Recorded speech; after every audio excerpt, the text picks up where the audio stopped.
Non à l'extension de l'aéroport de Bafoussam-Bamangum, pouvait-on lire en début de semaine sur les pancartes des populations riveraines sorties en masse pour s'opposer à la descente d'une commission cadastrale.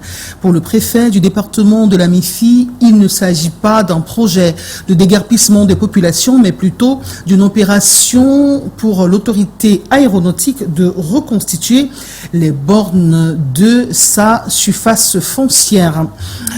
Les villes du Cameroun, sous le diktat des ordures ménagères, la santé des populations et la santé environnementale a pris un coup. Si l'ordure représente un bien économique, comment expliquer qu'à date, seuls 0,4% de déchets soient recyclés au Cameroun? Parlons de politique avec la présidentielle de 2025 qui pointe à l'horizon le Conseil national de la communication. Si la sonnette d'alarme quant aux dérives langagières observées dans l'espace médiatique et dans le même temps, le RDPC faire une sortie pour s'offusquer des sorties outrageantes à son égard. Et pour cette formation politique, Paul Biya reste son candidat naturel. Et parmi les soutiens et non moins hauts commis de l'État, on a enregistré de pertes cette semaine Titi Noël et Aboué Machoui qui ont tiré leur révérence. Mesdames, Messieurs, bonjour. Merci d'honorer le rendez-vous de la rétrospective de l'information, ce rendez-vous dominical qui vous permet de revivre les temps forts de l'actualité de la semaine. Merci de nous accueillir chez vous.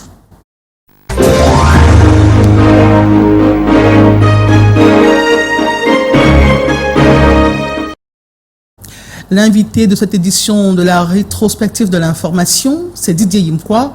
Il est écologiste, prescripteur du mouvement Écologie en marche. Didier, bonjour, bienvenue sur le plateau de la rétro. Bonjour Madame Monique Naoussi, c'est la première fois qu'on se voit depuis le 1er janvier. Nous sommes à la deuxième édition, la troisième édition de la rétro.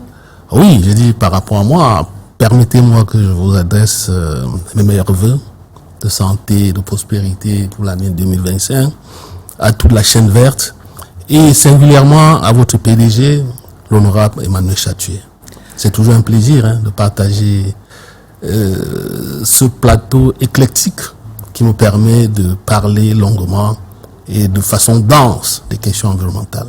Merci beaucoup. Alors, plusieurs années déjà que les populations des grandes métropoles du Cameroun assistent médusées à cette prolifération des déchets qui impactent leur lieu d'habitation. C'est un sujet sur lequel vous travaillez depuis pas mal d'années. Selon votre analyse et selon votre observation, quelle est la genèse de ce phénomène? Quelles sont les causes qu'on pourrait décrire? Moi, je ne parlerai pas de causes. Moi, je serais très circonspect. L'option en vigueur, je ne dirais pas qu'elle n'est pas bonne, mais je dirais qu'elle ne respecte pas les canons de la propriété urbaine. C'est-à-dire la protection de l'environnement, la protection de la santé, et puis l'amélioration de cadre de vie. Cette option est dépassée, éculée, tout simplement parce qu'il y a un certain nombre de contraintes qu'on ne veut pas intégrer dans la démarche, à savoir l'accroissement de la population, à savoir la vétusté des routes. Les routes sont très dégradées, l'occupation anarchique du sol. Donc il y a un certain nombre de variantes comme ça qu'on devait intégrer.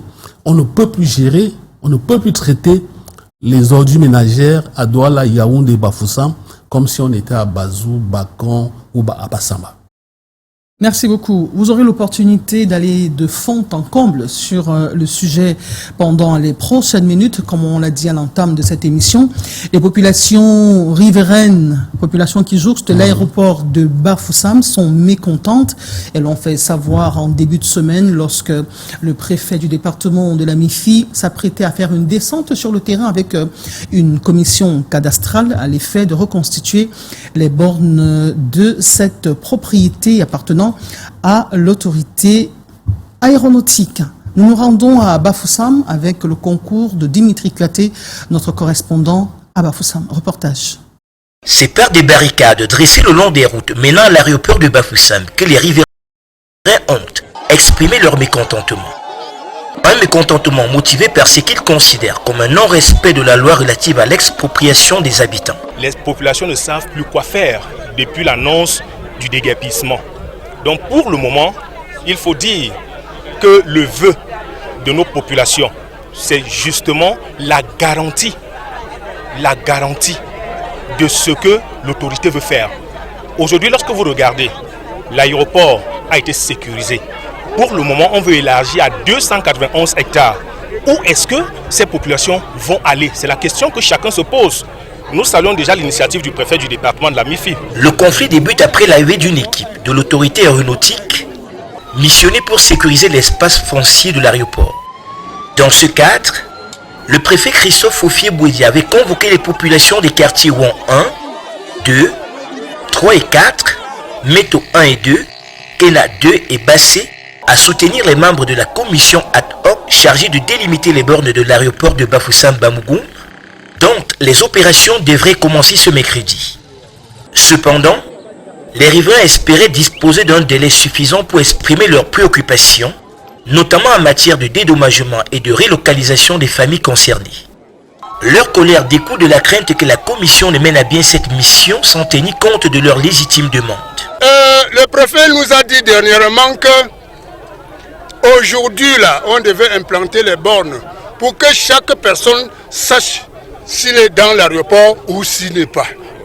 Mais nous qui les expliquons beaucoup de choses, nous les avions dit de patienter. Ils ont dit qu'on patiente maintenant. Ceux qu'on les avait fait quitter là-bas, ils sont où? Voilà pourquoi la population est en train de dire que cette fois-ci va toujours se passer comme la première fois. Bien que le dossier soit ancien, le préfet a souhaité comprendre les origines de cette colère en invitant les riverains à se faire entendre. Il était question que la commission compétente, c'est-à-dire la commission cadastrale, descende sous l'accompagnement de M. le préfet procéder à ce qu'on appelle la reconstruction des bornes, parce qu'avec le temps, certaines bornes ont disparu. Et nous nous sommes rendus compte qu'au fur et à mesure que le temps passe, les populations, n'est-ce pas, envahissent cette zone aéroportuaire. Donc nous sommes descendus, lancé ces travaux aujourd'hui et avons fait face à la résistance de la population. Nous avons échangé, nous les avons écoutés et nous avons demandé que ces populations, n'est-ce pas, puissent mettre par écrit toutes leurs récriminations pour qu'on essaye de voir quelles sont les nouvelles pistes en ce qui concerne ce projet qui nous tient à cœur. Les deux parties ont convenu de nouvelles séances de négociation afin de trouver une solution définitive à cette situation qui perdure.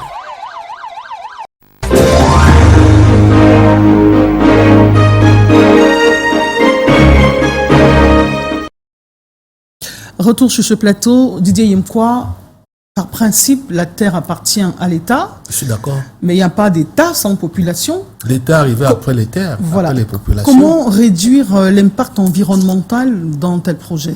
En fait, l'État a une batterie de textes.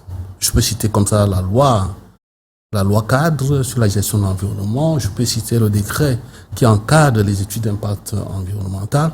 C'est clair que tout projet, c'est l'État qui l'a dessiné comme ça. Tout projet, excepté les projets qui ont trait à la sécurité et puis à la défense, tout projet est soumis à une étude d'impact environnemental. Et pendant qu'on réalise cette étude, il y a une phase qu'on appelle les consultations publiques. Les consultations publiques sont des réunions publiques pendant lesquelles on prend en compte les avis des populations qui seront impactées par la réalisation du projet. Si les avis des populations sont pertinents, on les intègre dans ce qu'on appelle le plan de gestion environnementale et sociale. Quand je vois ces revendications, c'est des revendications légitimes qui doivent être prises en compte Et notre combat, nous les écologistes, vise à garantir l'équilibre entre les exigences, ou bien si tu veux, si vous voulez, entre les impératifs du développement et les exigences écologiques, culturelles, anthropologiques. Parce que là, vous avez des ressources que vous ne voyez pas facilement, des ressources spirituelles qu'il faut prendre en compte. C'est des populations qui sont installées sur un espace longtemps, qui ont enterré ascendant, qui ont fait des choses sur ces terres. Vous ne pouvez pas les enlever sans leur consentement. Et là, le comité interministériel, par la voix du ministre de l'Environnement, qui est l'autorité, c'est lui qui juge l'autorité, c'est lui qui décide si le projet doit être réalisé ou pas, s'il se rend compte que les revendications des populations sont assez pertinentes, il ne délivrera pas un certificat de conformité. Et c'est là où je me rends compte que l'État a tendance de piétiner lui-même ces textes. C'est-à-dire qu'il passe outre ces dispositions réglementaires pour réaliser ces projets. Et c'est pas très bien, c'est pas très bon. Alors, on parle là d'une seconde extension. Il y en a eu une première, une extension de plus de 200 hectares. Alors, parmi les personnes qui expriment leur courroux, il y a les premiers déguerpis. Les déguerpis de la première phase. Qui n'ont pas été indemnisés. Qui n'ont pas été indemnisés, qui sont allés un peu plus loin, s'acheter un lopin de terre et installer leur famille. Et dans cette seconde extension, ces populations se retrouvent une seconde fois victimes. Prises, justement. Wow. Comment on corrige ce type d'écart? Moi, je pense que si les revendications des populations sont vraiment pertinentes, il faudra les corriger. Il faut les corriger. Il faudra chercher à les réinstaller si vraiment le projet est pertinent. Ça dépend, parce que ça peut être un projet économique. Si on trouve qu'il est très pertinent, l'État ne manque pas les moyens pour résoudre ces genres de problèmes. Il faut les réinstaller et durablement ailleurs. Parce qu'il ne faudrait pas les abandonner, parce que tôt ou tard, la ville va les retrouver. Parce qu'il y a un phénomène actuellement au Cameroun qui touche les agglomérations urbaines, c'est le phénomène d'étalement de l'environnement urbain. Moi, j'étais à Bafoussam, j'ai plus reconnu Balin. Balin est déjà un milieu urbain. Je ne sais pas, je crois, Bamangum, c'est déjà une grande ville. Donc, si vous ne prenez pas en compte ces phénomènes très complexes, tôt ou tard, vous allez vous retrouver à gérer les conflits inutiles. Il y a également la problématique du déguerpissement, de libération des emprises et la mise en valeur de l'espace qui a été libéré. Mais là, quand je regarde comment fonctionnent un peu les dynamiques urbaines au Cameroun, j'ai l'impression que ceux-là qui ont la charge de construire nos villes n'ont pas une vision durable. Ils sont un peu dans ce que le professeur à l'époque, Fabien Boussi-Boulaga, parlait du court-termisme. Ils sont là dans le court terme. Vous ne pouvez pas gérer les hommes et leur espace en ayant des visions courtes. Tôt ou tard, ça vous rattrape. Il faut toujours avoir la vision durable. Il faut tenir compte des complexités liées à la démographie. Et c'est ça le drame de ce pays. Je l'ai toujours dit, qu'on ne peut rien faire dans les politiques publiques de développement si on ne maîtrise pas les dynamiques démographiques. Depuis 2005, nous courons après un énième recensement général de la population. Voilà une conséquence. Et parmi les personnes qui sont sorties revendiquer, il y a eu des sociétés secrètes qui ne sortent pas très souvent. Tout à fait, je parlais de ressources spirituelles. Dans des cadres bien circonscrits. Et parmi les personnes qui ont manifesté à l'arrivée de la descente de la commission cadastrale, il y a eu justement plusieurs sociétés secrètes du village Bamgoum qui sont descendues pour exprimer leurs craintes quant au déguerpissement, un énième justement des populations de ce village-là. Nous allons évoluer dans cette émission pour mettre davantage l'ancrage sur ce phénomène d'ordure, les déchets qui empestent les populations de nos grandes métropoles, qui sont devenues désormais des décors d'un autre genre et qui ne font pas l'affaire en matière de tourisme et même de santé de l'environnement dans nos différentes villes. Nous allons nous rendre tout de suite à Yaoundé avec le concours de Delphine Fankoutené qui a sillonné les principaux axes qui sont dominés par les ordures. Reportage. Carrefour GP Mélène, les ordures dictent leur loi. Débordant du seul bac à déchets disponible, elles s'étalent sur la chaussée, rendant la circulation périlleuse. Ça bloque la circulation, c'est beaucoup encore partout, un peu de partout. Quand le travail de la mairie, vraiment, les il faut que ça change, c'est malheureux pour le pays. Plus loin, le long de la clôture du CHU, les ordures ont pris possession des lieux, formant un tapis nauséabond. Même constat du côté de Polytech, des déchets jonchent le sol sur plusieurs mètres. Entre le carrefour Émia et le 7, le décor est identique. Les ordures omniprésentes s'érigent en ornement des bordures de route. Mais cette situation reste passable, comparée au marché étoudi, où commerçants et poubelles cohabitent. Les étals rivalisent d'espace avec les tas de détritus. On ramasse la poubelle, c'est avec les mecs pour aller vider encore là-bas. Ça arrive jusqu'à là-bas. Souvent, ça prend ici, là, jusqu'à traverser même la route. On a les fourches ici, là, que nous on traverse la poubelle avec. Au marché Mokolo, les terre-pleins cèdent la place à des bacs à ordures naturels, ici curés par les engins de la Société d'hygiène et de salubrité. Il n'y avait pas ça avant. Ici, les femmes vendaient des tomates, condiments, c'était meilleur. Donc lorsqu'on les a enlevés, regardez vous-même, regardez, bout d'un an. Donc si on continue à laisser comme ça partout, là-bas être percé. En Vannes, les déchets, bien que présents, semblent avoir diminué en quantité cet après-midi. Cependant, à Coron, alors que des agents s'activent à évacuer les immondices, un liquide noirâtre issu des caniveaux bouchés forme une mare stagnante en contrebas, dégageant une odeur suffocante. Autre lieu, autre désolation, au Cradat, les ordures s'étendent sans retenue, formant un tableau que les habitants semblent désormais accepter comme un fait banal. Le tour de ville ce mardi donne de constater que les ordures règnent en maître à Yaoundé. Les bacs à déchets, lorsqu'ils existent, sont transformés en urinoirs publics. Une salubrité retrouvée passera par le recasement des sans-abri, qui, comme cet homme allongé en bordure de route, semble se fondre dans le décor.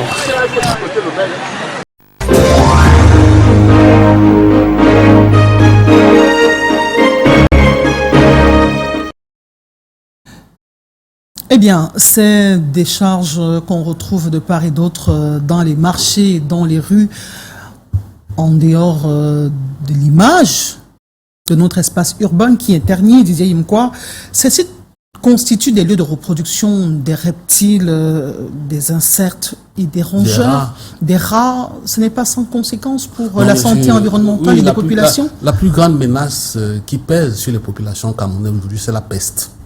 C'est la peste qu'on a connue dans les années 58 en Occident. Moi, je suis surpris que le ministre de la Santé n'en parle pas, alors qu'il a sous lui le directeur de la santé publique, qui a un sous-directeur qui s'occupe de l'hygiène et de salubrité. Il n'en parle pas. Nous sommes là dans une situation assez grave, et c'est l'une des conséquences du fait qu'on ne maîtrise pas les dynamiques démographiques, comme je l'ai dit tout à l'heure. Moi, je n'ai rien contre les prestataires qui sont chargés de les enlever. Moi, je dis que l'option, le schéma qui est utilisé aujourd'hui pour traiter les ordures ménagères est une option qui n'est pas bonne. Il faut avoir froid aux yeux de le dire. Ça ne tient plus. Comme je l'ai dit, ça ne tient plus, ça ne va plus. Il faut passer à autre chose. Est-ce que spécifiquement on peut parler des dangers que cela représente pour la santé humaine et pour l'environnement? Oui, au-delà du choléra, parce qu'on en parle tous les jours. On parle du choléra, on parle des moustiques avec ce qu'il y a comme paludisme. Les taux de prévalence est très élevé dans des grandes villes comme Douala, Yaoundé, mais il faudra ajouter à ces épidémies la peste. Parce que la population des rats, des petits rongeurs a augmenté. Quand vous restez chez vous, ils passent, que ce soit des souris, ils passent devant vous, elles n'ont plus peur. Donc c'est pour dire que la situation est assez très grave. Dire que les villes du Cameroun sont des villes poubelles est un euphémisme. Nous vivons dans la poubelle. Et ce qui me gêne, c'est qu'il y a une accoutumance à cette saleté. Moi, j'ai vu par exemple ici à Douala au marché d'Aïdo, au marché Bonamoussadi. Ce matin, quand j'arrivais ici, j'ai trouvé qu'il y a même une montagne d'ordures ménagères en face de la résidence d'un maire. Donc c'est cette accoutumance qui me pousse. Et les produits vivriers Vous avez le Lexivia sont vendus tout à côté. Votre conseil parlait du Lexivia. C'est-à-dire que l'eau noire qui percole de ces déchets-là détruisent le bitume.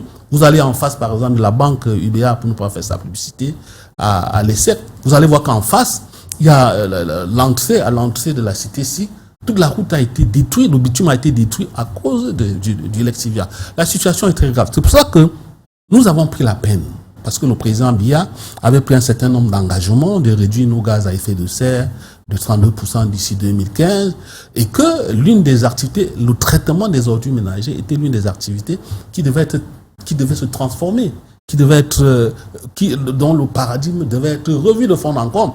Nous avons écrit au ministre du Plan et de l'Aménagement, il n'a pas répondu. Nous avons écrit au Mienfi, il n'a pas répondu. Heureusement que nous avons écrit au ministre de la Ville, lui au moins il a répondu. Nous avons écrit au président Biya, il n'a pas répondu. Nous avons écrit même au secrétaire général pour qu'il rappelle au président Biya ses engagements qu'il avait pris. Parce que parmi les activités, il y a le traitement des ordures ménagères. On devait réduire au moins de moitié la quantité du gaz à effet de serre émis par les gaz à effet de serre qui viennent des déchets ménagers. Or, toutes les écoles aujourd'hui vous montrent que l'activité prisée pour réduire les émissions de gaz à effet de serre qui proviennent des ordures ménagères, c'est du compostage. Alors, j'aimerais justement que Jean Nichaud, qui assure la réalisation, nous propose de temps à autre des images pour illustrer et pour montrer la gravité de ce dont on parle. Donc, depuis 2005, le taux moyen annuel de la croissance de la population camerounaise est estimé à environ 2,4%. 53,2% de la population réside en zone urbaine. Didier Imkwa, il y a une corrélation entre l'augmentation du volume des ordures et la poussée démographique. Cela va de soi. Alors, où en est-on avec, il y a 10 ans. Où en est-on avec l'économie circulaire dont on a vanté? Oui, mais c'est resté un discours. C'est resté un discours. On l'applique peut-être sur d'autres types de déchets, peut-être sur les déchets industriels comme l'aluminium, les déchets aluminium, les déchets de plastique et la ferraille. Ça s'applique là-bas, mais sauf que c'est pas très bien structuré. Et dans cette lettre, nous avons même suggéré au chef de l'État de retirer la ligne budgétaire qui est dans le budget du ministre de l'Habitat, du ministre de l'Urbanisme, et que l'on confie ça à une entité spécifique, autonome. Nous avons dit qu'il n'y a qu'une agence nationale capable de contrôler, ou bien capable de contrôler le suivi et la gestion des déchets, qui peut aujourd'hui nous apporter une solution en développant un pôle de valorisation et de formation. Alors, selon une autre étude qui a été réalisée par Casa et Al, Didier Imkwa, environ 80% des déchets solides se retrouvent dans des décharges à ciel ouvert, 19% dans des décharges appropriées et seulement 0,4% sont recyclés, je l'ai dit, dans TAM pour le Cameroun. Et à l'échelle africaine, selon les données de l'ONU, l'Organisation mondiale pour l'environnement, plus de 8 milliards de dollars de francs CFA sont perdus à la suite des objets recyclables qui ne sont pas récupérés. C'est-à-dire que l'ordure reste un produit économique. Non, c'est dans le discours, mais on ne l'applique pas. On ne l'applique pas. C'est pour ça que nous disons que la solution aujourd'hui, c'est de laisser le ministère de l'Urbanisme là où il est, et laisser une entité indépendante de gérer nos ordures. Et il faut sortir de cette optique. Il faut passer au recyclage. L'économie circulaire, c'est bien. Mais que veut dire l'économie circulaire si on ne l'applique pas? Que veut dire l'impôt substitution? Nous sommes dans un pays où l'économie, notre économie, c'est l'agriculture. Regardez la qualité d'aliments que nous consommons aujourd'hui. Ces aliments-là ne sont pas de bonne qualité. Nous consommons des hormones. Or, nous avons des terres arabes partout, sur lesquelles on peut produire n'importe quoi. Nous avons par exemple ces ordures ménagères-là, à partir desquelles on peut produire du compost. Vous comprenez? Et nous comme c'est le cas à Tchang, par exemple. Voilà, par exemple. Nous sommes allés très loin. Nous avons dit qu'en mettant sur pied une agence nationale qui va contrôler et le suivi, du contrôle et suivi des déchets, Pas seulement les ordures ménagères, parce que nous avons fait des travaux de caractérisation des déchets sauvages ici. On ne trouve pas seulement la quantité des ordures ménagères de l'ordre de 75%. Vous avez d'autres types de déchets. On parle maintenant des déchets municipaux. Vous avez les DE, vous avez les piles, vous avez des consorts. Donc il faut une personne morale qui va gérer tout ça. Et à côté de l'économie circulaire, on nous parle de l'import-substitution. On importe aujourd'hui à plus de 300 milliards de francs CFA des fertilisants chimiques qui dégradent nos terres et nos eaux, nos cours d'eau, alors que nous avons du compost à côté qui peuvent nous permettre de relancer l'agriculture biologique. Le problème, c'est que je ne m'adresse plus aux maires, je ne m'adresse plus aux députés, je ne m'adresse plus aux ministres, je m'adresse au président Biya. Parce que c'est lui seul qui a le pouvoir de demander au ministre des Finances d'enlever le budget qui est dédié au traitement des déchets et le confier à une agence. Et même à cette agence-là, on ne peut même pas lui confier tous les 100 milliards. Hein. On peut lui confier juste la moitié et lui demander d'aller chercher de l'argent ailleurs. Et lui demander de développer le pôle de valorisation. Et lui demander de vendre du compost. C'est faisable. L'ONU dit par exemple que c'est une source fiscale alléchante. Bien sûr. Le recyclage permettrait à l'échelle locale, régionale et même nationale d'avoir des emplois avec des salaires plutôt alléchants. Tout à fait. Alors, puisque nous parlons des villes, nous allons donner la parole au ministre du Développement urbain et de l'Habitat, Célestine Kétia-Cortez, qui, après une descente sur le terrain accompagnée de son état-major, a fait le point sur la situation. Nous vous proposons de l'écouter. Quand l'argent manque, les ordures sont tasses. C'est le triste constat dans la ville de Yaoundé.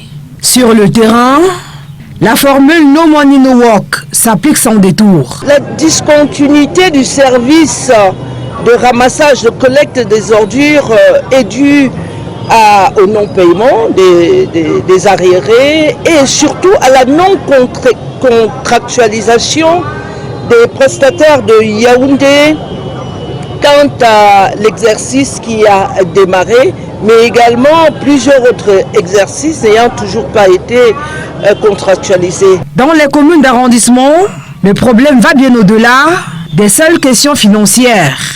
Le manque de concertation entre les mairies locales et la mairie de ville complique davantage la gestion des déchets. En réalité, la mairie de ville devrait, à Yaoundé, comme ça se fait déjà à Douala, devrait organiser et réunir les maires d'arrondissement pour que nous pensions, que nous réfléchissions et surtout que nous trouvions des solutions pour rendre notre ville capitale propre. Après plusieurs heures de discussion entre les différents acteurs ce 15 janvier à Yaoundé, des décisions fermes sont prises. Nous avons fait une dotation spéciale aux communes d'arrondissement pour créer des plateformes dans les quartiers, les aménager pour en faire des centres de regroupement pour que, en attendant le nouveau paradigme que l'on peut mettre en place pour 2026, que ces collectes se fassent en dehors des rues principales.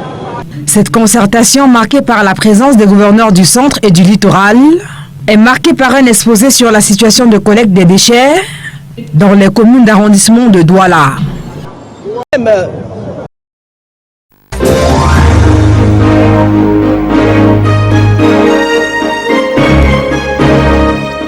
Le gouvernement nous a abandonnés dans cette localité. La localité en question. Didier Yimkwa, on observe une sorte de complexité dans la gestion des ordures ménagères. On ne sait pas si l'exclusivité est à Isakam. On implique les maires des villes, on implique les maires des communes d'arrondissement. Finalement, qui fait quoi? Madame Mounina aussi, ça ne va rien donner. Je suis désolé. Quand je vois Madame Kétia-Cortez, j'ai l'impression que la mairie de Banté ne l'a pas quittée. Elle a quitté la mairie ne l'a pas quittée. Il faudrait qu'elle accepte, parce que ce n'est pas son rôle, ce qu'elle fait là. Vous savez ce que c'est qu'un ministre? Un ministre est un délégataire du pouvoir présidentiel. C'est-à-dire, il y a un président qui est élu, parce qu'il n'a pas le don d'ubiquité, parce qu'il ne peut pas tout faire seul. Il délègue une parcelle de son pouvoir à un ministre pour qu'il transforme ses vœux en réalité pour le bien-être de la population. Et puis le ministre est là pour réfléchir sur le plan stratégique. Elle n'est pas là, un ministre n'est pas là pour programmer la collecte, la pré-collecte. Non! Si un ministre vous parle aujourd'hui de collecte et de pré-collecte, c'est qu'il ne sait pas ce qu'il veut. C'est pour cela que je propose au chef d'État. Parce que moi, aujourd'hui, je parle au chef d'État. Parce que ce que je dis, le maire ne peut pas. Le maire n'a pas le pouvoir, que ce soit le maire de la ville, que ce soit les maires d'arrondissement. C'est le chef d'État seul qui est capable de mettre sur pied toute une agence nationale de contrôle et de suivi de gestion des déchets, avec des pôles de valorisation et de formation. Parce qu'il faut former des jeunes pour le compostage. Il n'y a pas que le compostage. Pourquoi ne parlons-nous pas de déchets plastiques? Par an, on produit à peu près 600 000 tonnes de déchets plastiques. Et ce sont ces déchets plastiques qui gonflent les décharges. Parce que les déchets ne sont pas élastiques. Tels qu'on produit aujourd'hui les ordures ménagères, vous l'avez si bien dit, il y a 10 ans, un habitant en ville, Douala Yaoundé, produisait 0,80 kg d'ordures ménagères. Aujourd'hui, on est à plus de 1,5. Ça veut dire que les contraintes se complexifient. Et quand les contraintes se complexifient, il faut trouver des solutions durables. Et ce n'est pas en faisant la précollecte de la collecte là, le ministre parle sa part, comme on dit au quartier, le maire parle sa part. Non, il faut une entité, pas souveraine, autonome, qui sera chargée de travail. Évidemment, il y a des acteurs, on ne peut pas nier l'apport des collectivités territoriales décentralisées, cela va de soi, cela va sans dire. Mais sauf qu'il va falloir quelqu'un qui n'est pas au ministère. Madame Ketchakoutez a d'autres choses à faire. Qu'elle laisse la gestion des déchets à une entité. Qu'est-ce qu'on fait dans l'urgence puisqu'on suffoque sous les ordures? Dernièrement, on en a pas. Et c'est un sujet qui est parlé partout dans les chancelleries diplomatiques. Ça se parle partout parce que les gens sont menacés. Vous comprenez, il y a des maladies, des infections respiratoires. Qu'est-ce qu'on fait, Didier Imkwa? Qu'est-ce qu'on fait? Il faut une vraie solution. Laquelle? Nous ne voulons plus. Ce que je une dis. solution urgente. Mais oui. La mise sur pied de l'agence pourrait prendre des mois, peut-être même une année. En attendant, dernièrement, elle nous a dit que c'est toujours le même ministre qui nous a dit que le gouvernement avait mobilisé 250 millions de francs pour nettoyer la ville de Yaoundé. Vous êtes sûr que la ville de Yaoundé est propre aujourd'hui, alors nous parlons? Vous êtes sûr que la ville de Yaoundé est propre? On vient de voir les images qui nous disent le contraire. Ça veut dire que, et je parlais tout à l'heure des 600 millions de tonnes de plastique. Qu'est-ce qu'on en fait? Parce que ces plastiques ne se dégradent pas facilement. Il faut attendre. Les plastiques qui impactent également les espaces marins. Vous savez très bien que les experts nous disent que si rien n'est fait, il y aura plus, d'ici 2100, il y aura plus de déchets plastiques en mer que de poissons. Qu'est-ce qu'on en fait? Moi, je sors d'un séminaire à Yaoundé, invité par une ONG allemande. J'ai suivi un professeur d'université qui nous parlait de la chimie verte. Il enseigne à l'université de Maroua et à l'université de Bolova, qui nous a présenté une expérience. Parce qu'il encadre un étudiant qui est en train de travailler sur la pyrolyse des plastiques. On peut produire du carburant à partir des déchets plastiques. Vous croyez que c'est le ministre de l'Habitat qui va le faire? Non. Ils sont encore là dans la collecte et la pré-collecte. Nous sommes loin. S'il faut nettoyer la ville, il faut penser aux solutions durables. Et je pense qu'il n'y a que le chef de l'État qui peut le faire. Il faut qu'on soustrait le budget de traitement des ordures ménagères au budget du ministère de l'Habitat, que l'on confie à une agence. On l'a fait sur le plan communal à Tchang. Ça ne marche pas. Ils ont d'ailleurs gagné en prix. Ben voilà. Alors, Didier Imkwa, nous allons rester dans le versant des problèmes environnementaux que rencontrent nos grandes métropoles. Nous allons justement zoomer en notre cadre. Il s'agit des routes. Nous allons nous rendre à Bonendale, c'est à Bonaberi, Douala 4e précisément. C'est en plein abattoir. On parlera également des problèmes de poussière dans la ville de Douala. La nationale numéro 3, les populations sont dépassées, comme on le dit trivialement. Nous vous proposons ces deux reportages et nous revenons derrière pour des analyses, des commentaires et des propositions de solutions à ces phénomènes que connaissent nos villes. Reportage. Le gouvernement nous a abandonnés dans cette localité. La localité en question, c'est le lieu dit abattoir Bonendale à Bonaberi Douala. L'eau abonde sur la rue alors que la saison sèche bat son plein. En dehors des odeurs nauséabondes qui environnent l'abattoir, la boue et les ordures torturent les usagers et les riverains. Il n'y a pas de route dans l'abattoir. La poubelle aussi, n'en parlons plus. Dernièrement, j'ai même fait l'accident dans l'eau ici. Là. Pour aujourd'hui, je peux dire d'ici quelques jours, quand la pluie va commencer, il n'aura même plus moyen de passer. On mène alors les femmes, les viandes qu'on amène que les gens mangent, ça tombe dans l'eau. Et c'est pas bien. Vraiment, on souffre ici sur la route. Pardon, regardez encore ici. Bêta, on nous laissait même avec la route sans rigole. qu'est devenu mettre la rigole, on cale l'eau des deux côtés, qu'on ne parvient pas à rouler. Tout le temps, ça passe, tu n'es pas le premier à filmer. Ça passe à la télé, on fait comme si on ne voit pas. Et je parie que peut-être vous-même arrivez ici. Vous avez souffert avant d'arriver ici. Ici, les activités économiques sont en berne. Un congé forcé pour certains. En notre localité, il n'y a plus d'activité. Tout ce que nous savons, c'est que d'ici à là, les impôts viendront sceller pour les taxes. Tous les commerçants qui sont mes voisins, là, chacun pleure. Avant, les gens passaient ici, là, quelqu'un en passant pour aller au travail, pour s'arrêter là, ils mangent quelques beignets. Ceux qui prennent les jus, le fleuret. Bon, les gens passent maintenant par côté des 105. Les denrées alimentaires côtoient les mouches. La santé tient sur un fil. Je me débrouille là dans les beignets, mais avec les mouches partout, devant l'hôpital même en plus. Les gens viennent à l'hôpital pour se faire soigner, pour pouvoir guérir, mais ici là, nous on ramasse plus les maladies. Tous les jours, les gens tombent là, avec les élèves qui vont au lycée, à l'école publique, lycée bilingue, lycée technique. Les gens vont là, tous les jours tombent là, les enfants tombent devant nous. La saison des pluies pointe à l'horizon et le calvaire des populations de Bonendalé pourrait décupler. Avec en bonus le choléra, issu du lexiviard qui coule des ordures ménagères. Au lieu dit rond-point entre billes, un nuage de poussière. Les habitants étouffent à chaque passage de ces engins roulants. Il y a vraiment tellement de poussière ici. Et à l'entrée, plus particulièrement ici au rond-point. On mange la poussière, non. On mange ça comme on mange le bâton de manioc. Ils sortent à la maison pour avoir encore le soir. C'est comme si on était parti cultiver que les sions au champ. Et puis nous sortons faire la moto. Donc le poussière passe par là. Dans ce secrétariat bureautique situé à proximité, la poussière a presque tout envahi. Une situation qui exaspère cette gérante. Nous couvrons seulement les appareils et après peut-être 20 minutes, on tape la poussière. C'est vraiment grave. Ça laisse les maladies et les appareils tombent en panne. Il faut chaque fois qu'on voit le technicien pour qu'il vienne souffler l'ordinateur. La situation se vit aussi mal au quartier Harry. Les travaux routiers inachevés favorisent la poussière à la sortie est de Douala. Jusqu'à nos jours, nous sommes toujours là, matin, midi, soir, dans la poussière. Nous ne vivons que de ça. Pour la combattre, il n'y a que l'eau pour arroser, non papa? On va encore faire comment? C'est vraiment tout, hein, partout. Il y a la poussière. Donc c'est seulement le cache-nez comme ça là. Ça nous aide un peu. Des bouffées de poussière qui ont de nombreuses conséquences sur la santé de l'homme. C'est pas facile pour nous, c'est très pénible. Seulement ce matin, depuis ce matin, j'ai attrapé la grippe. Voilà, maintenant le cache-nez quand même, ça m'étouffe. Mais je n'ai pas de choix. La poussière, ça nous donne la maladie partout, alors qu'il n'y a même pas l'argent pour choisir cette maladie. Bientôt, tu vas commencer à tousser.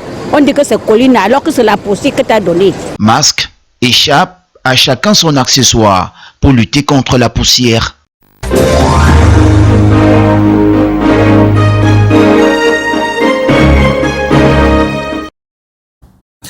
Il faut signaler que le chantier de la pénétrante ouest de la ville de Douala a été initié pour recevoir la Cannes 2019 au Cameroun, justement. Et on n'en a pas terminé. Après plusieurs Cannes, on y est encore. On s'est rendu également à Bonendalé, c'est à Douala 4e, un chantier qui a été entamé et abandonné après. Ça pose quand même un problème de suivi des chantiers dans nos différentes villes, Didier Imkwa, avec des impacts qu'on est en train de vivre ça et là. Ça pose un problème de management urbain, de la gouvernance urbaine. Donc, lorsqu'elle n'est pas proactive, elle produit les résultats, pauvres résultats, sinon pire. Malheureusement, on est en train de voir, on n'a pas l'impression que nous sommes dans la ville de Douala. Moi, je me suis toujours dit qu'on ne devait pas avoir un regard villageois sur la ville de Douala. Parce que Douala, c'est à peu près 45% d'établissements classés de première catégorie. Douala, c'est la capitale économique de la sous-région. Donc Douala devait être privilégié par rapport à un certain nombre d'infrastructures modernes. Transport urbain de masse, électricité, les logements. L'eau. On n'a rien. Moi, j'ai un ami qui est professeur de médecine qui m'avait chargé de... On n'en a pas suffisamment. Oui, qui m'avait chargé d'organiser. Il m'a dit que de chercher une salle puisqu'il devait organiser une cérémonie internationale, Douala n'a pas une salle de 1500 chaises qui respectent des commodités internationales. On n'en a pas. Vous croyez qu'avec cette ville, une ville où on ne peut pas circuler, on ne peut pas faire 25 km en 50 minutes, est une ville qui ne peut produire que de la pauvreté. Et nous y sommes malheureusement. Nous y sommes avec le pic démographique qu'on observe chaque année si on s'en tient. Monique n'a aussi, si on s'en tient, permettez, oui. Si on s'en tient aux statistiques de la communauté urbaine depuis 2010, la ville de Douala accueille tous les mois 10 000 personnes qui viennent s'installer. 30 secondes pour terminer sur votre propos avant qu'on embraye sur un autre sujet. Je disais que je ne sortirais d'ici sans le dire.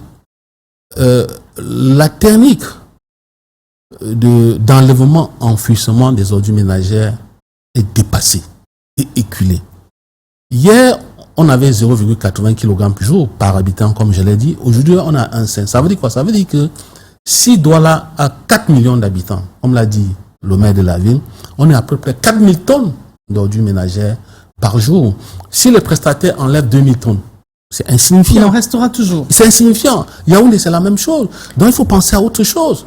Il ne faut pas sortir de Massachusetts pour penser qu'il faut explorer d'autres alternatives. C'est entendu, Didier Imkwa. On parle de l'affaire Martinez-Zogo, le confrère qui a été assassiné. C'était le 17 janvier 2023. Cette semaine, on a compté 2 ans, jour pour jour, et le procès piétine, selon la partie qui défend certaines personnes qui sont partie prenante à ce procès-là, et justement la partie civile. On parle d'une lenteur qui ne permet pas de rendre justice à Martinez-Zogo, et dans le même temps, nos reporters se sont rendus à Amplitude FM où il animait un programme particulièrement couru de reportages, et nous revenons derrière. Les audiences dans le cadre de l'affaire Martinez-Zogo se suivent et se ressemblent. L'affaire a une fois de plus été renvoyée ce 13 janvier 2025 et déjà, des voix s'élèvent pour dénoncer une justice au ralenti, une position pas du tout partagée par la partie civile. La justice a son rythme. Nous attendons le rythme de la justice, nous nous accommodons à ce que la justice va décider. Rebondissement de l'audience de ce jour, la partie civile a déposé son mémoire d'appel incident. Un acte que la partie défendresse entrevoit comme un moyen d'accentuer les lenteurs. C'est pratiquement après 2 mois que cette partie civile vient relever appel, alors qu'elle aurait pu le faire depuis. Où est l'intention? Sinon, bien évidemment, de se dire ces gens sont en prison, qu'ils continuent à rester en prison. Répondant à ces accusations relevées devant le tribunal, Maître Calvin Diop fait remarquer que les lenteurs ne jouent en la faveur des personnes, surtout pas de la partie civile. Quand on reproche à nous, les parties civiles, de contribuer à cette lenteur, je trouve que c'est un manque d'arguments, c'est un signe de faiblesse et d'une posture plus ou moins indélicate. Ouverte aux environs de 10h25, l'audience s'est refermée vers 11h25 minutes. 1 heure de temps a suffi pour renvoyer l'affaire au 3 février prochain, en espérant que d'ici là, la Cour d'appel se sera prononcée sur les exceptions relevées par les différentes parties sur le jugement avant dire droit, pour que la justice prenne de la vitesse. Embouteillage. Bien, nous sommes de retour pour la suite. Martinez-Zogo, 2 ans après ta mort, ton empreinte n'est pas effacée de la radio Amplitude FM. Ton émission Embouteillage reste omniprésente. Ce 17 janvier 2025, marquant le jour de ton enlèvement, qui devait conduire quelques jours plus tard, le 22 janvier 2023, à la découverte des terrestres à Ibogo 3, à 5 km de Soa, la journée était dédiée en hommage. Pour faire perdurer le travail de Martinez-Zogo, lui faire savoir qu'il n'a pas fait tout cela pour rien. Pour ceux qui t'ont côtoyé à tes débuts, la bataille c'est que toi, Martinez-Zogo, demeure vivant parmi les morts. Sa mémoire ne doit pas mourir parce que nous tous nous faisons le même métier. Nous sommes là pour rendre immortel 2 ans après ta mort, Martinez Zogo, le temps s'est figé pour ta famille. Elle attend toujours de pouvoir être autorisée à procéder à ta mise en bière afin de te donner une sépulture digne. 2 ans après ton départ tragique, cela fait 10 mois que des présumés coupables participent au procès après 14 audiences et autant de renvois. Pour les conseils de tes ayants droit, à cette allure, ton inhumation n'est pas proche. Cette lenteur ralentit aussi le processus des obsèques, le processus de l'inhumation. Martinez, tous les espoirs pour qu'enfin les accusés puissent s'expliquer devant le tribunal militaire reposent sur le fait que le dossier parvienne à la cour d'appel et qu'elle se prononce sur les exceptions soulevées par les parties sur le jugement avant de dire droit. De nombreux Camerounais croisent les doigts qu'à l'audience du 3 février prochain, l'examen au fond de l'affaire de ta mort débute.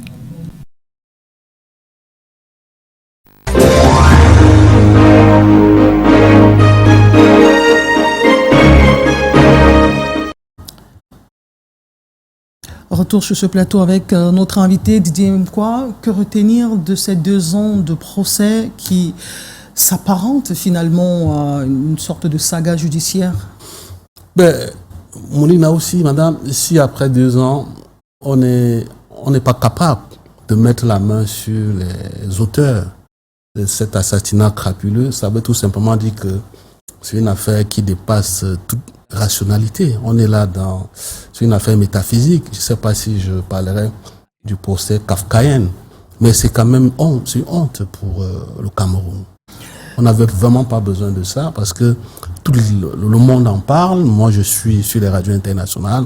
On parle de l'affaire Martinez Zogo. On n'avait vraiment pas besoin de ces taches noires. On en a assez, on n'a vraiment pas besoin.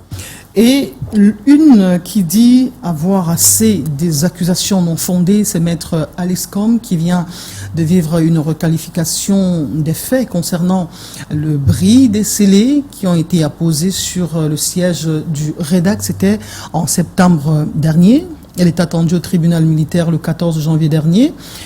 Du fait de son anniversaire, l'affaire a été reportée au 20 juin. Elle a été rejointe à son domicile par notre reporter Titi Freeman. Ici, au bureau de l'avocate au barreau du Cameroun, Maître Alice Com est à l'œuvre. Entre 2 dossiers, la désormais octogénaire reçoit des personnes venues lui souhaiter joyeux anniversaire. C'est d'ailleurs la raison pour laquelle elle n'a pas déféré à la convocation de ce jour au service central des recherches judiciaires de la gendarmerie. Elle promet de s'y rendre lundi 20 janvier prochain. Ce jour du 14 janvier 2025, j'ai exactement 80 ans. C'est une journée très spéciale. Je n'ai jamais imaginé que je vivrais jusqu'à 80 ans. Mais le principe, c'est que je vais répondre à leur convocation, à toutes leurs convocations. Qu'ils sachent que ça ne devra pas s'interpréter comme des blessures d'amour propre des fonctionnaires ou des militaires du pays. Ce n'est pas de ça qu'il s'agit, c'est la loi. Après la série de convocations à la préfecture du Vaury, suite au bris de scellés apposé sur les ouvertures du REDAC, la convocation judiciaire à elle adressée par la gendarmerie l'attriste. Une convocation sur la base d'une dénonciation faite par une nébuleuse, une association dont je ne retiendrai même pas le nom, où on m'accuse de des choses qu'ils auront du mal à prouver. Ils ont mis ça des gros mots. Financement du terrorisme. La gendarmerie dit agir sous la dénonciation de l'Observatoire du développement sociétal. Elle soupçonne Maître Alice Com de réception des fonds pour le financement des bandes armées. Sauf que dans une requête adressée au commissaire du gouvernement, Edith Kawala et Maître Emmanuel Sim, participant à la réunion objet de la querelle, réclament leur convocation chez les gendarmes pour la manifestation de la vérité.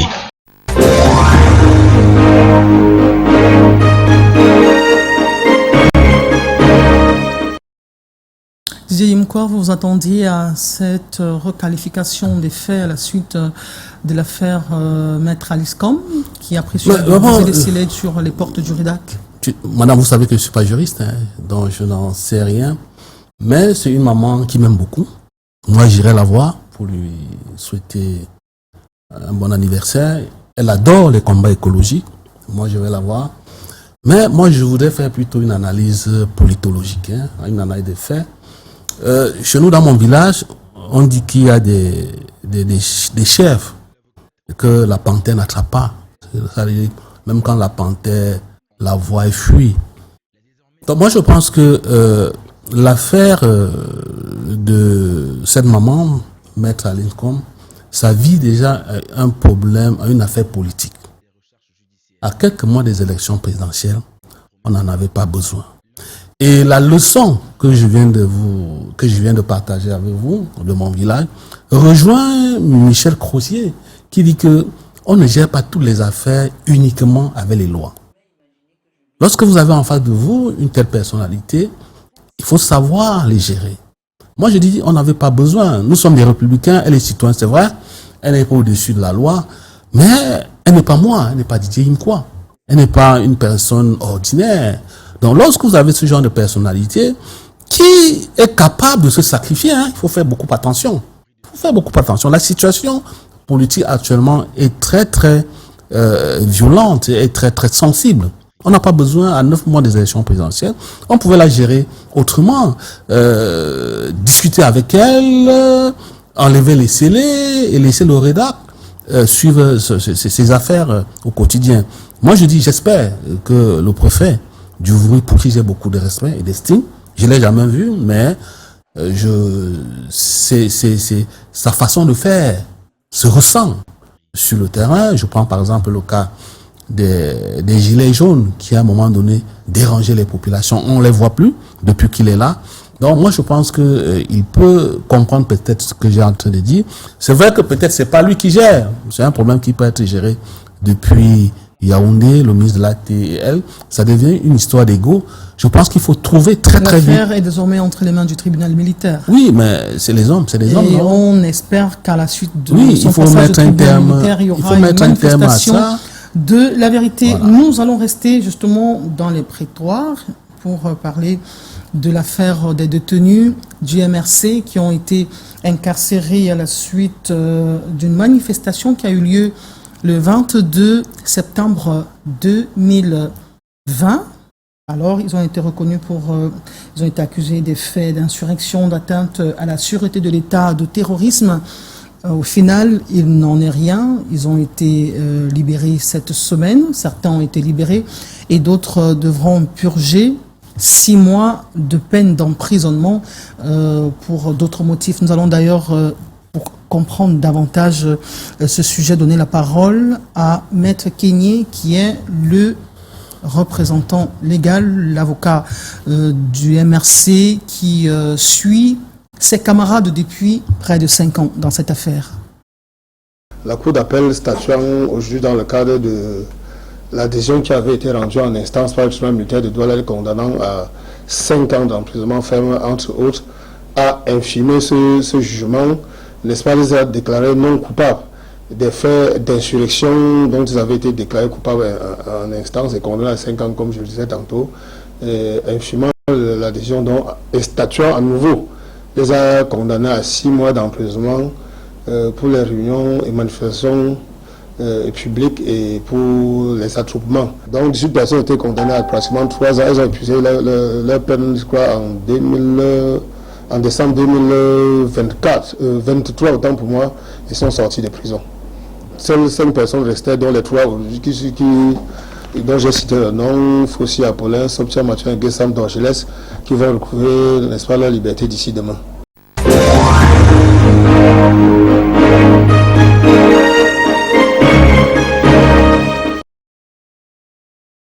Il y a un préjudice à réparer, non? Vous passez plusieurs années en prison et à la fin, vous êtes débouté et reconnu coupable juste d'un fait qui vous fait passer peut-être moins de 7 mois d'emprisonnement. Moi, je crois. Hein. Moi, j'ai un jeune frère.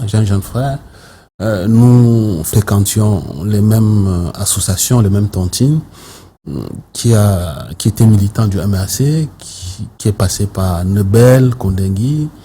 Il a perdu son boulot, il a perdu son épouse, son foyer est saccagé. Moi, je dis c'est assez douloureux parce que ça n'a rien à voir avec la démocratie apaisée que le président Biya défend tout le temps dans ses discours. Il faut détendre l'atmosphère sociopolitique qui est assez violente. Il faut les libérer tous. Et qu'est-ce qu'ils foutent là-bas en prison? Une grâce présidentielle? Mais bien sûr, pourquoi pas? Il faut les libérer, il faut détendre l'atmosphère, il faut que les choses soient calmes. On a une échéance à venir. Il ne faudrait pas qu'on aille aux élections avec des stigmates, avec des blessures saignantes. On n'en a vraiment pas besoin, vous comprenez? Donc je ne sais pas ce qu'ils font là-bas, il faut les libérer. La démocratie, c'est la liberté d'expression. La démocratie, c'est une affaire de gentleman. La démocratie, c'est le débat, c'est pas le combat. C'est lui-même, le chef de l'État, le président du RDPC, qui le dit tous les jours. Vous comprenez?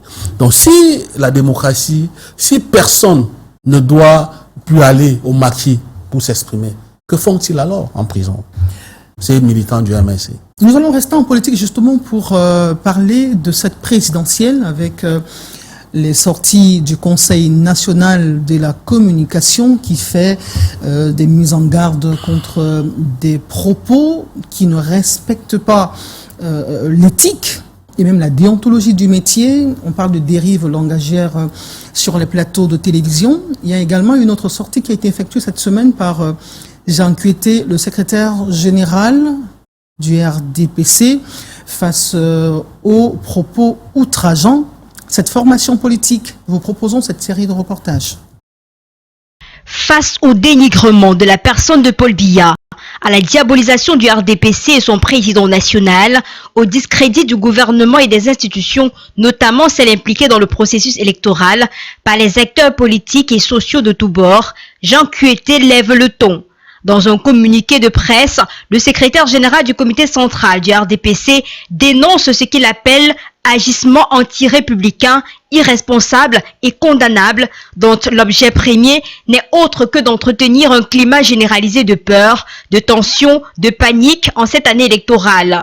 Surtout, s'aimer le doute dans les esprits des soutiens traditionnels et largement majoritaires du président Paul Biya au Cameroun et à l'étranger.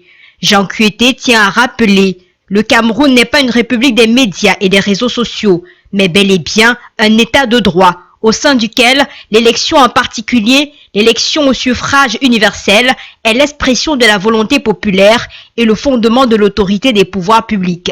Il poursuit certainement en rapport avec la sortie des dignitaires catholiques, en rappelant que le caractère laïque de l'État doit être préservé et consolidé afin de faciliter la conduite de la lutte pour l'émancipation du peuple dans la paix, l'unité et la concorde. Le secrétaire général du comité central du RDPC appelle à la responsabilité, à la pondération, à la retenue et au respect mutuel de tous les acteurs politiques, sociaux et religieux, femmes et hommes, des médias, responsables de tous bords, intervenant dans l'espace public afin de promouvoir en cette année électorale un climat social apaisé, gage d'un pays démocratique fier de la confrontation des idées dans les compétitions politiques.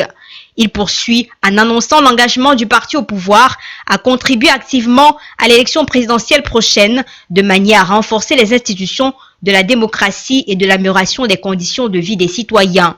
Jean Kuete annonce d'ailleurs dans le même communiqué un projet de société innovant adapté au temps du RDPC et son candidat à la présidentielle, tout en confirmant que le RDPC poursuivra mieux que par le passé, fort de son sens élevé de responsabilité, à porter les ambitions et les espoirs du peuple camerounais. En cette année électorale, le Conseil national de la communication n'entend laisser passer aucun écart de langage sur les plateaux de télévision et radio ainsi que dans les colonnes de journaux. C'est en filigrane le message porté par le communiqué rendu public ce 13 janvier 2025. Le gendarme des bonnes pratiques au sein des médias attire l'attention sur des propos haineux et violents distillés dans les émissions. J'encourage Joseph Tchebonken Kalabouche de mettre de l'ordre dans la maison. C'est important de temps en temps de nous ramener un peu dans le droit chemin. Devant la télé, en lieu et place d'éduquer et d'informer, Donald Zambanga parle de déception. On voit des adultes, parfois affublés de grands titres d'universitaires, se retrouver en train de se traîner dans la gadoue. On se retrouvait avec un zeste de déception. Selon les présentateurs, il est difficile d'arrêter une parole blessante ou une injure, mais chacun à son niveau œuvre pour limiter les dégâts. Le technico-artistique avec lequel je travaille en face qui me permet de bloquer le micro de celui qui verse dans l'injure. D'abord de suspendre le programme et on revient. Si malheureusement l'invité persiste, on peut le suspendre du plateau. Pour Aimé Moukoko, les textes sur la responsabilité des propos prononcés doivent évoluer. Pour que les personnes qui créent le désordre et tout ce que ça peut être comme scandale sur les plateaux soient aussi interpellées. Professionnels de médias, invités et sources n'ont qu'à bien se tenir. Le CNC n'hésitera pas à dégainer des suspensions.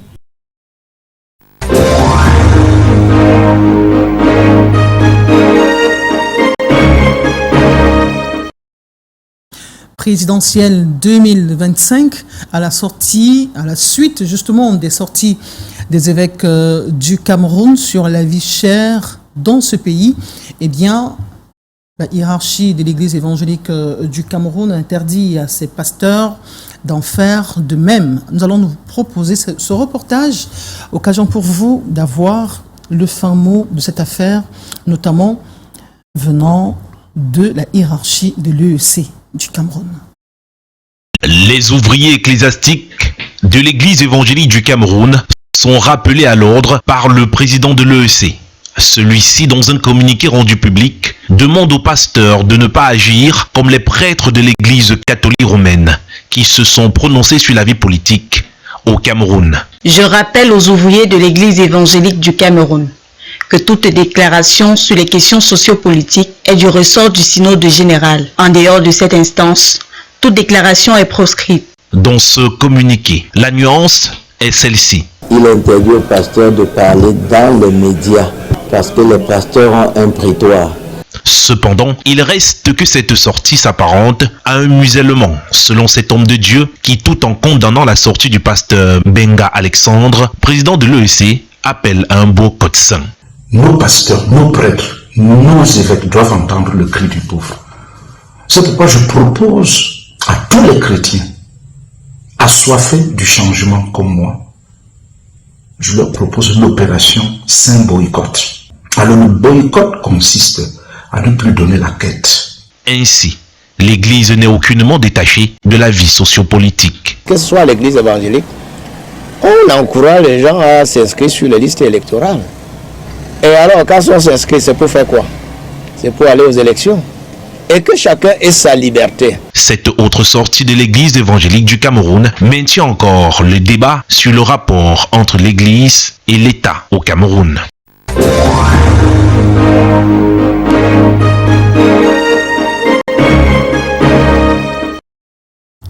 La Commission nationale du bilinguisme et du multiculturalisme a perdu un de ses cadres. Aboué Matchoui a tiré sa révérence mercredi dernier, le 15 janvier, jour de sa naissance et jour de la mort par fusillade d'Ernest Ouandié, pour lequel il a commis un ouvrage. Nous vous proposons ce reportage et les témoignages à la suite du décès de cet haut commis de l'État. Il est de ceux qu'on peut qualifier d'avoir eu une carrière taille patron.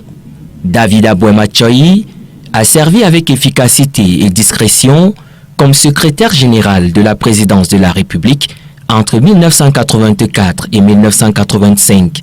Il est ensuite nommé ministre de l'Enseignement supérieur. L'homme n'a pas pris l'ascenseur pour parvenir dans les hautes sphères de l'administration.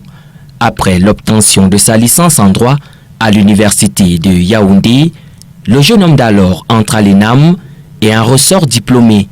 David Aboué Matchoui fait ses classes au ministère de l'administration territoriale et atteint le secrétariat général. Avant d'être gouverneur des régions du Nord-Ouest et du Sud-Ouest, En 2017, il est nommé membre de la Commission nationale pour la promotion du bilinguisme et du multiculturalisme, sur laquelle le poids de son décès pèse lourd. Toujours prêt à apporter une contribution positive pour que la Commission avance. Il y a quelques jours encore, l'homme était sur ses deux jambes, serrant la main au chef de l'État. Le colosse, par sa taille, son intelligence et son sens des relations humaines, a laissé l'empreinte d'un homme affable chez ceux l'ayant côtoyé de près. Il est toujours là à te faire rire, à te faire travailler dans une ambiance très cordiale. Tu ne peux pas te sentir mal quand il est là. Sur les plateaux, Abouem Atchoyi éclairait, par sa pondération, son propos mesuré et juste. De bâtir des ponts pour essayer de vivre en harmonie entre nos différentes cultures. Né le 15 janvier 1944 à Kribi et décédé le 15 janvier 2025 à l'âge de 81 ans, tout est dans le symbole.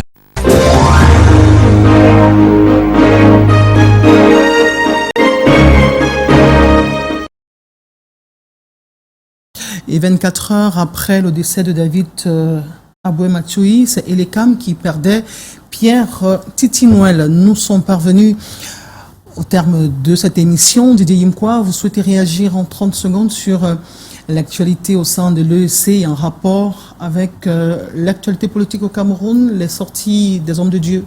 Oui, je pense qu'il fallait tout faire. Moi, je vois derrière ça la main des gouvernants. Il fallait tout faire pour stopper l'effet d'entraînement. Parce qu'on ne sait jamais, après l'Église catholique, ça pouvait être les musulmans, d'autres obédients. Je suis sûr que cela aurait fragilisé l'ossature du renouveau. Parce que de l'administration coloniale au régime de M. Biya, en passant par Idio, ces régimes ont toujours entretenu des relations fusionnelles avec les entités extra-politiques telles que les religions, l'armée et les chefferies. Donc, c'est des relations basées sur le principe d'échange de services. C'est entendu. Merci beaucoup Didier Yimkwa. Merci d'avoir accepté notre invitation. C'est moi qui vous remercie, madame. Chers téléspectateurs, merci d'être à nouveau là, comme c'est le cas d'ailleurs tous les dimanches. Lorsqu'il est 9h, ce programme est rediffusé. Lundi, juste après Canal Matin, j'aurai le plaisir de vous retrouver dans une semaine, dimanche prochain, pour le même exercice, avec le même plaisir. Merci à Jean Nichaud et Noël Bouchom qui ont assuré la réalisation de ce programme. Restez en compagnie des programmes de Canal 2 International qui se poursuivent. Allez, au revoir, prenez soin de vous et à très bientôt.